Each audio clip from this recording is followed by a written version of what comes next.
Serangkaian hari ulang tahun ke-14 Peseraman Sri Sri Rada Gopiswara Center Singaraja menggelar sarasehan dengan topik deteksi jejak Sampradaya Waisnawa Dharma di Indonesia dan Bali. Kegiatan tersebut bertujuan memberikan pemahaman keagamaan bagi umat di Kabupaten Buleleng. Dalam upaya memberikan pemahaman mengenai konsep Waisnawa di Indonesia, Peseraman Sri Sri Rada Gopiswara Center Singaraja menggelar sarasehan tentang topik deteksi jejak Sampradaya Waisnawa Dharma di Indonesia dan Bali. Kegiatan tersebut turut dihadiri Ketua Perkumpulan The International Society for Krishna Consciousness ISKCON Indonesia, Nengah Wijaya. Dalam sambutannya, Nengah Wijaya memberikan pemahaman masyarakat ISKCON di Indonesia sebagai representasi dari masyarakat Hindu pada umumnya yang ingin memberikan vibrasi kedamaian kepada seluruh umat mengenai konsep ajaran Waisnawa yang mengandung nilai-nilai kehidupan adiluhung. ISKCON juga ingin mengampanyekan masyarakat yang berkesadaran Tuhan. Dewasa ini, pengaruh buruk Kali Yuga telah merongrong tatanan kehidupan masyarakat dalam berbagai aspek dan elemen. Pihaknya berharap sarasehan dapat memberikan pemahaman mengenai pendidikan karakter terhadap masyarakat. Hendaknya diyakini beragama bukan hanya pada tataran tekstual, tetapi juga di sisi aplikatif atau kontekstualnya. Sarasehan ini akan membahas tentang bagaimana jejak daripada peradaban Waisnawa di Indonesia ini, dan itu akan disampaikan oleh narasumbernya. Dan bukan hanya itu, tetapi juga filosofi yang ada di dalam masyarakat Waisnawa ini. Selama ini apakah ini sejalan dengan program ISKCON?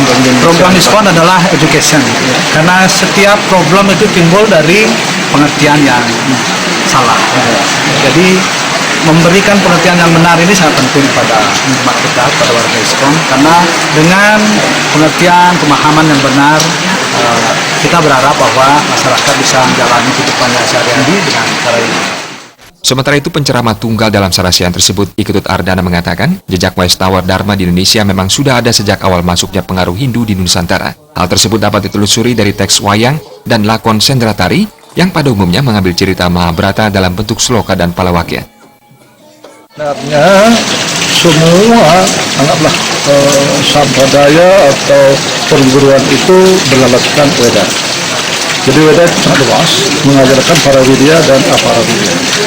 Nah, bagi yang mereka ingin kesukaan material, dia mengikuti ajaran Aparavidya untuk dari. Nah, bagi mereka yang ingin pelepasan ikatan, mengikuti ajaran Paravidya, pelepasan ikatan. Nah, kemudian konteks di masyarakat sekarang ini harus ada pemahaman kepada masyarakat bahwa Weda menyediakan begitu luas tentang ajaran, dan sekarang goalnya kemana? Nah, tergantung goal setiap orang, setiap individu maunya kemana. Kalau ingin sejahtera, ya memang dia harus mengikuti apa Weda itu. Kemudian kalau ingin dia pelepasan ikatan, ikuti. Jadi kita harus saling menghargai, menghormati bersama lain.